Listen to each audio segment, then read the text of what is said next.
Good morning students, I am Manish Gupta from Shujyoti Educational Group.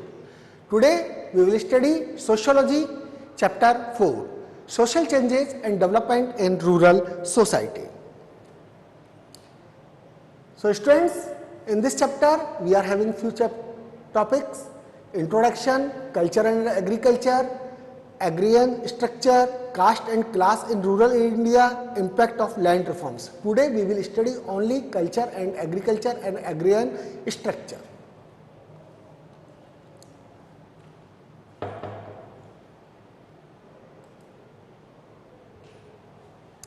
So firstly, we want to know the meaning of rural society. Indian society, primarily rural society, and those kinds of persons who are living in the rural area, and the group of or community of these kinds of person, we can say that is belongs to the rural society.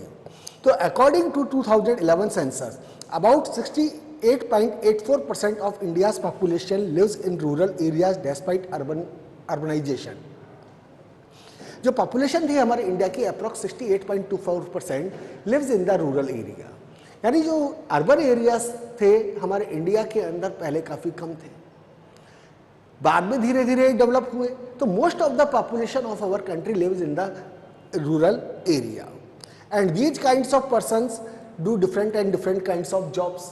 तो agriculture in India is not just a form of livelihood but a way of life. Definitely, agriculture is the main source of the income of the livelihood of the people, and the people of the rural area also depends on agriculture not only for their survival but also it becomes a way of life. सवेरे उठना है, जाना है, खेतों के अंदर काम करना है, ये रोजमर्रा की जिनकी जिंदगी का एक हिस्सा बन चुका था. तो many of our cultural practices and patterns can be traced to our agrarian background से, यानी कई सारी जो हमारे कल्चर है, प्रैक्टिसेस है, आज हमारी फसल कट रही है, कब हम उसको फसल को बोना है, कौन कौन सी चीज़ें इसके अंदर आएंगी, फेस्टिवल्स वगैरह, ये सब कुछ एक एग्रीकल्चर कैलेंडर के अकॉर्डिंग हम डेवलप करते थे.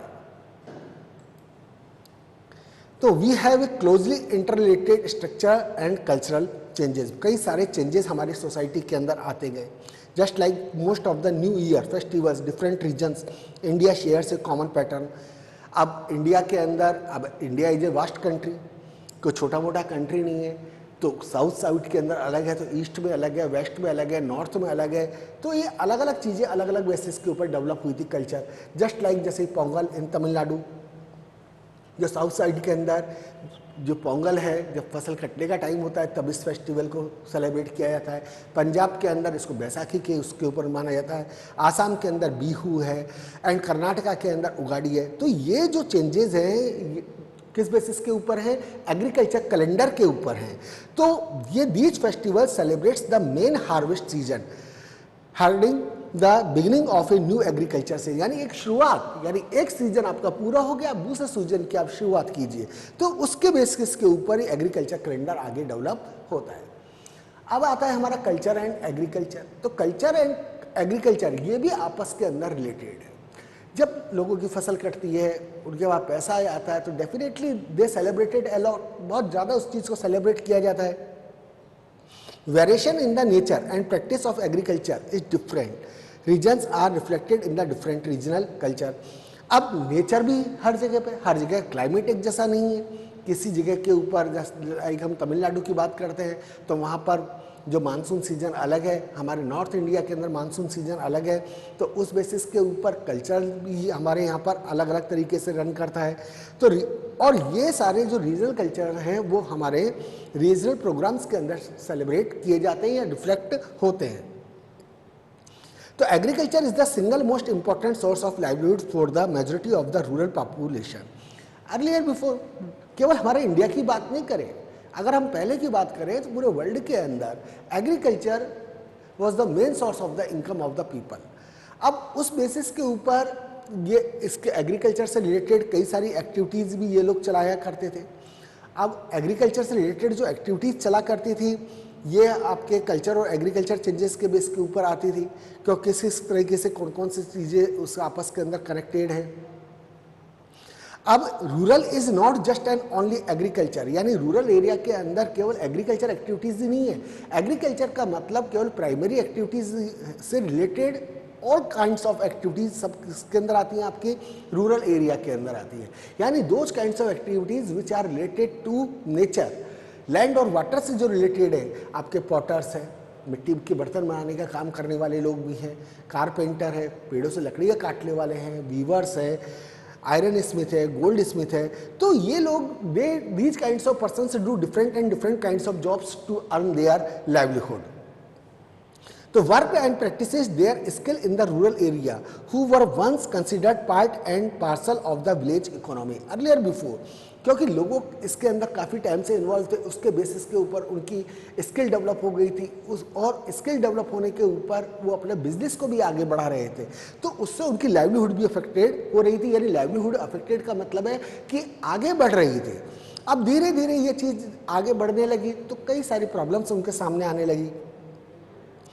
तो rural life also supported many other specialist and crafts, just like जैसे कि आपके ऑयल प्रेसर है, उसको यानी कि आपके जैसे ऑयल सीड्स वगैरह को प्रेस करके ऑयल निकाला जाता था, वाटर डिस्ट्रीब्यूटर है, आपका स्टोरी टेलर है, प्रेस्ट है, एस्ट्रोलॉजर्स, यानी ये these kinds of person also engage in different and different kinds of jobs.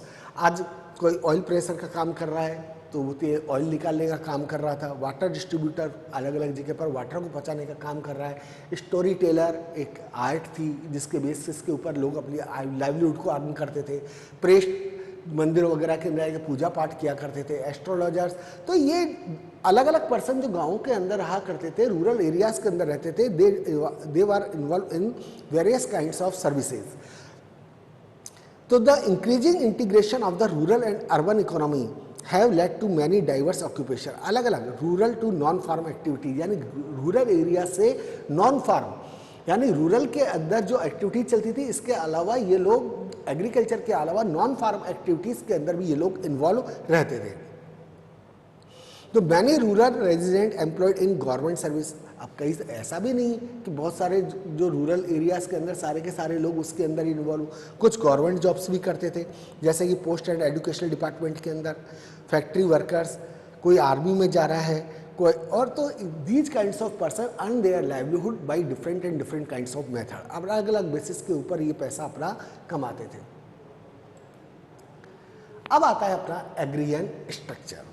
तो agrarian structure of present day involve many kinds of things like current agrarian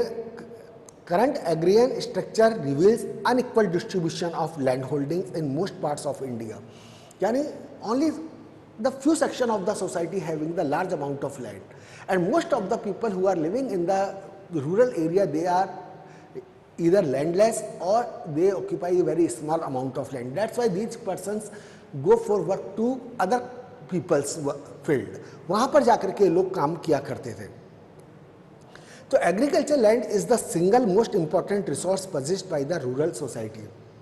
इसी basis के ऊपर जो उनके पास में लैंड अवेलेबल थी रूरल सोसाइटी के अंदर पास में, उसी के ऊपर अपनी लाइवलीहुड को वो अर्न करते थे। तो majority of the rural household in some parts of India own at least some land usually very small plots, यानी बहुत छोटे छोटे उनके पास में खेत हुआ करते थे, उन खेतों के अंदर जाकर के अपनी पूरी फैमिली उनके अंदर इन्वॉल्व हुआ करती थी और वो अपनी लाइवलीहुड को अर्न करते थे। तो in other areas 40 to 50% of the families do not have any land at all, जो मैंने अभी कहा कि they are known as landless farmer, ये दूसरों के खेतों में जाकर के काम करते थे करीब, और remain dependent on agriculture labour और other kinds of work for their livelihood, यानी अपना पैसा लाइवलीहुड से वो अर्न करते थे किसी ना किसी तरीके से। तो Indian society in general has paternal kinship system and mode of inheritance which usually excludes women from ownership of land, यानी हमारी सोसाइटी के अंदर बात करें तो पैट्रियार्चिकल सिस्टम है। अब पैट्रियार्चिकल सिस्टम होने पर only the sons having some kinds of shares in parental property और फादर्स प्रॉपर्टी के अंदर उनका खुद का शेयर होता है, यानी जो फीमेल है उनको किसी प्रकार का कोई उसके अंदर राइट नहीं मिलता फादर की प्रॉपर्टी में। तो laws gives women and equal share in family property but in reality they only have limited rights and some access to land. अब some of the rules regulation has to be formed कि भाई अब female को भी father की property के अंदर से हिस्सा मिले, अब हिस्सा जो उसको मिलेगा तो उस बेसिस के ऊपर लॉ तो बना दिया, लेकिन एक्चुअल में जो राइट्स जो प्रोवाइड किए गए हैं वो बहुत लिमिटेड है, कोई बहुत ज़्यादा राइट्स उनको प्रोवाइड इसके थ्रू नहीं हुए, या फिर कह सकते हैं कि बहुत ज़्यादा उनको इससे बेनिफिट नहीं हुआ। अब आता है अपना aggregate structure caste and class in rural area. So students, we will study in this topic in next part.